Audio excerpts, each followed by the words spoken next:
Mecklenburg County in the Oh, wow. North Carolina until 6:30 p.m. Eastern Daylight Time.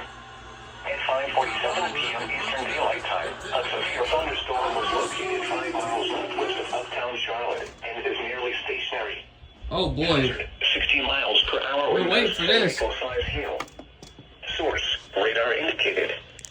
Impact: expects damage to trees and power lines.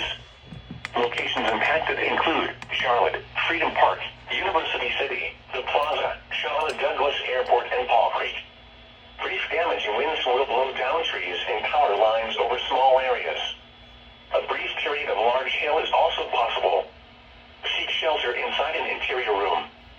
Please report damaging winds, hail, or flooding to the National Weather Service by calling toll-free 1-800-267-8101 or by posting on our Facebook page or tweet it using hashtag NWSCST. I didn't even check IAM, but all I did was hear. A specific location where it occurred. Repeating, a severe thunderstorm warning has been issued until 6:30 p.m. Eastern Daylight Time for the following county: Mecklenburg, North Carolina.